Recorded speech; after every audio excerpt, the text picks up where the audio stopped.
Good afternoon, everybody. You're probably thinking like you're stepping like back in time and watching like an Arsenal video. No, it just so happens to be I'm wearing like my Arsenal shirt, like for the Arsenal Leicester game tonight. But enough of that. Now today's film is Memoirs of a Geisha, and I know it's another like a retro review. Still waiting for good content to come to the cinema, and in the meantime getting stuff on Netflix. But in the meantime, at least there is some content to be brought, and here it is. So, like I say, today's film, Memoirs of a Geisha, a stunningly beautiful visual masterpiece. It's based on the book. It's no, it's directed by Rob Marshall, who, as some of you like may know of, who directs some of lots of musical like masterpieces in the past, such as Chicago and Into the Woods.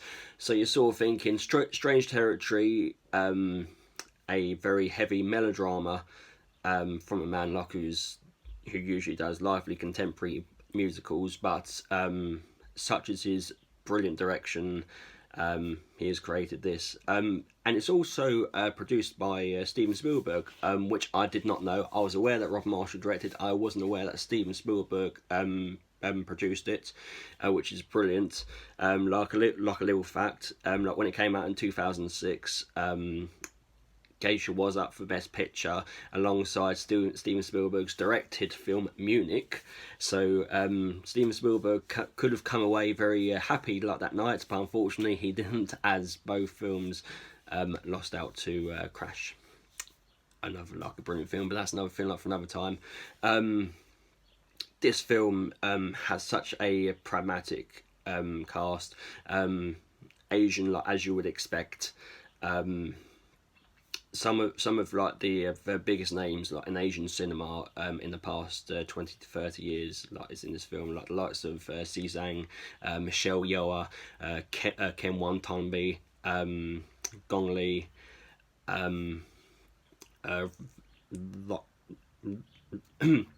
Randall Dum Kim, Carrie Hui Fatakwa, like just name a few. So basically, I'm sorry, of course, like the late like the late Macaul is also like in this. So yeah, this is basically like a chronicled life of a young girl taken from her fishing village in Japan, and thrust into the secret society of what is known as geishahood. And basically, like the film chronicles like her life, like from young lady not to full on geisha, and and it's done on like the backdrop of like the outbreak of World War Two. Like there are some scenes that are quite heavy handed like within this. I really want to dive in more to the plot of this film, but like a lot of these videos, if I digress too much, what's the fun in watching it? All you need to know is it good or not? And I can say yes, it is. Memoirs of Geisha is a stunningly brilliant film. Yeah, the cinematography and like the music of two key players here, like they go like hand in hand. Like I said, like with the very pragmatic cast. I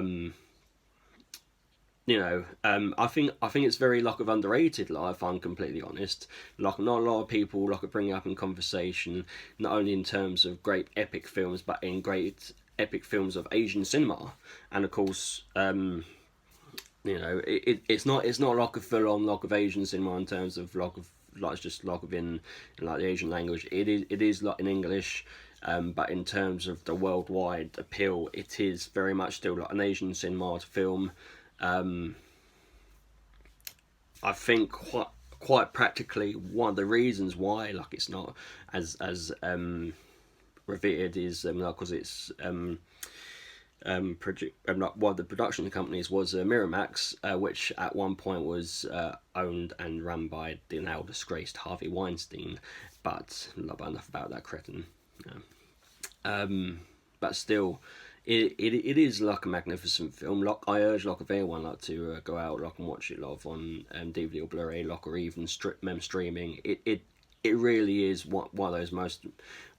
It like really is like an amazing film like to be seen. It is so practically just stunning like visually. I will say bring tissues as well. Like if you're going to watch a lot, there are like some really heartbreaking scenes, but one takeaway you can put like you can get from this film is like hard work does pay off. If you work hard enough you can get your dreams and so on. But it is a magnificent film. It is a Memoirs of a Geisha. um what's my rating? I'm gonna give it 4 stars out of 5. The reason why I'm not going to give it the 5th star is I do think like that maybe the film like could have been trimmed by about 10 or 15 minutes. Like there are a little bit of filler throughout, but don't let that distract you of what is a truly like magnificent film. It would have got its 5th star like had 10 minutes of fat like had been trimmed, but still like I digress. I've got to give a reason like for some reason why I'm not going to give it like a 5 stars. I gotta save like my 5 stars. I can't just give it out like willy-nilly. But I digress. Memoirs of Geisha, 4 out of 5, magnificent film. I urge anyone to go watch it. So yeah, hopefully like next time I talk I might have brand new content in terms of a brand new film that's just been like released or streamed. So keep them eyes peeled and get thee to a cinema or Blu-ray. Anybody who wants to leave any comments, please do so below. Don't forget to like, share and subscribe. Thank you very much for watching, and I'll see you all soon. See you later.